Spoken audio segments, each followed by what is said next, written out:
create life. He had such a knowledge of the dark side, he could even keep the ones he cared about from dying. He could actually save people from death. The dark side of the Force is a pathway to many abilities some consider to be unnatural.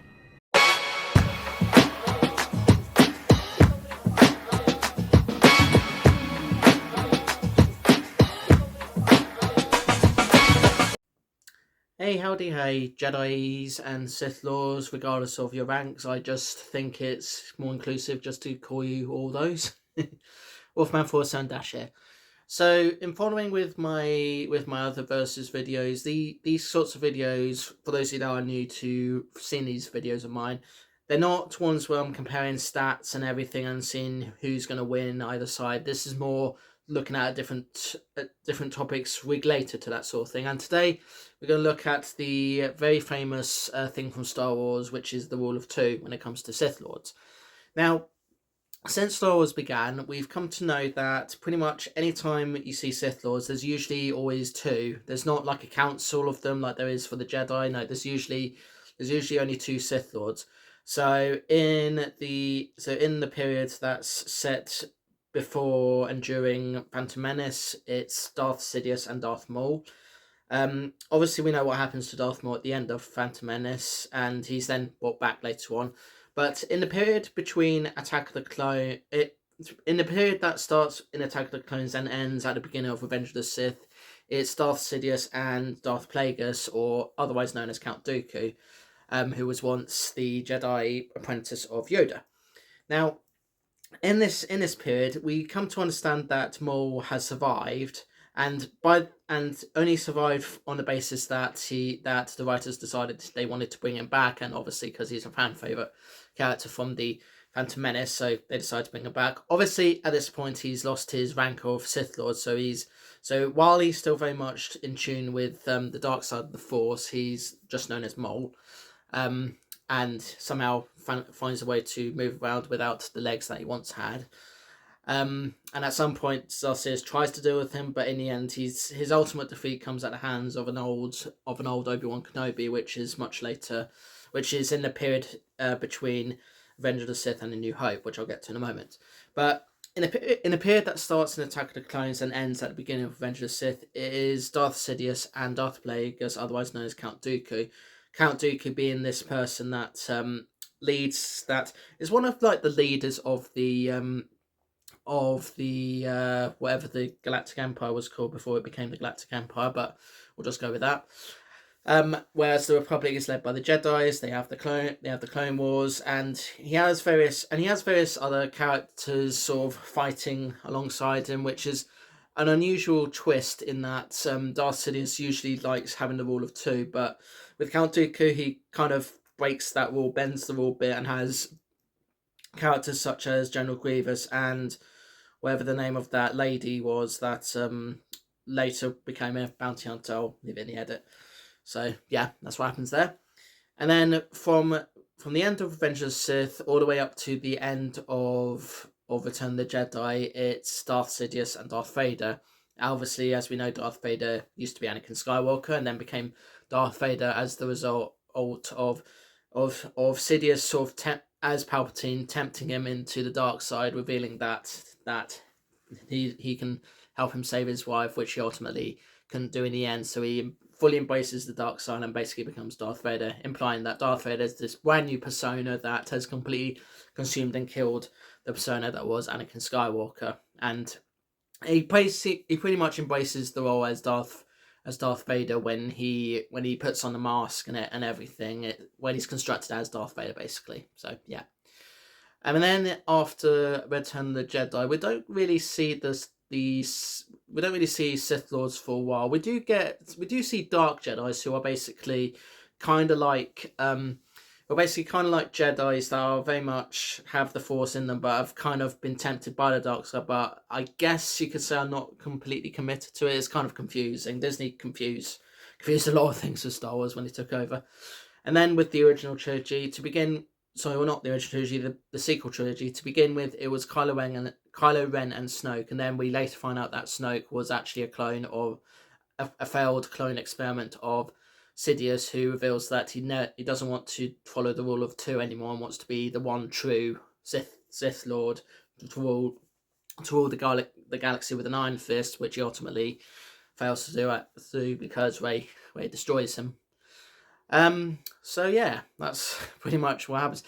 Now, the question that I have that was in the title of this vlog is, how come it takes only 2 Sith Lords to wipe out the Jedis? And I'm kind of going to fall back to video games, because in most video games you usually get to play as this protagonist character, and the antagonist character has this army that you have to deal with, and somehow the protagonist character is able to defeat all of the enemies in this so-called army that the antagonist character has. And I think this is how the Sith Lords work, that there's only 2 of them at a time, but it's usually, and somehow, despite only being 2 at a time, they somehow are able to wipe out the opposing side. In this case, the 2 Sith Lords, Darth Sidious and Darth Vader, ultimately are able to wipe out the Jedi, with only Yoda and Obi-Wan and a select few others remaining. So, so around the time that the prequel trilogy had finished, it was only literally Obi-Wan and Yoda that were surviving. And then when things changed and the canonicity arrived and everything, and other shows happened, Ahsoka was another survivor, although technically she's not a Jedi anymore. She left the Jedi Order and is basically just a person that has the Force powers and is able to use lightsabers, but whether you want to call her Jedi or not is up to you. And now obviously Dark Jedis, and also the Inquisitors. I forgot about the Inquisitors. So these are characters that have embraced the dark side, but have not been given the rank of Sith Lord. They've been given the rank of Inquisitors and are basically there to help Darth Vader in his plan to basically purge the Jedi, which he spends much of his time doing during the periods of time where Sidious is the Emperor and working to get the Death Star running and basically have the Empire rule the entire galaxy, despite there being some resistance.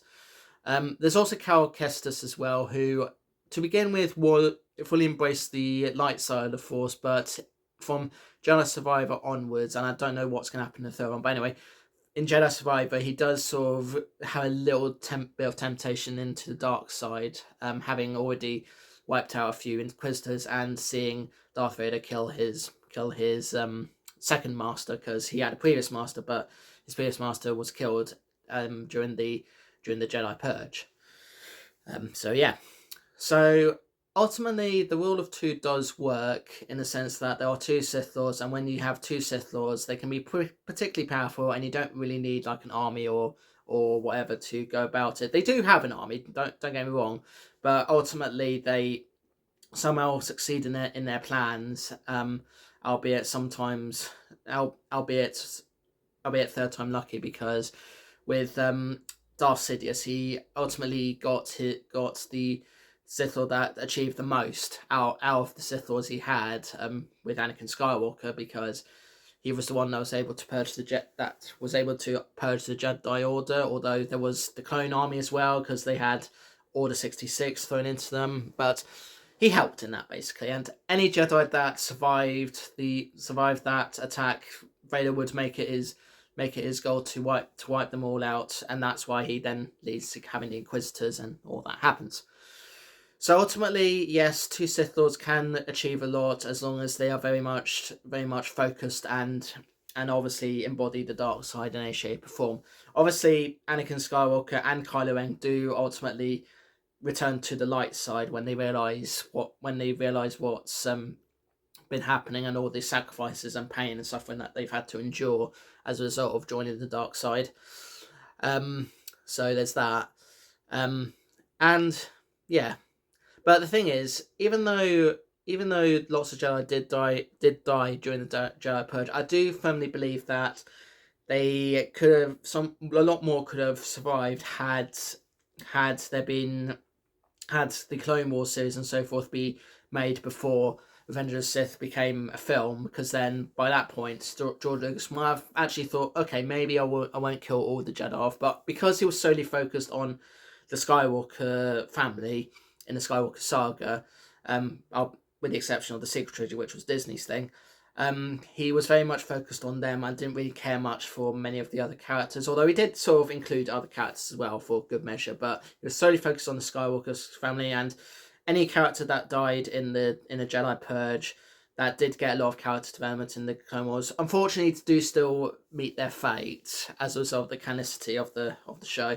But there are like good theories out that make out that maybe had things changed and had things be released in a different way, maybe more Jedi could have survived.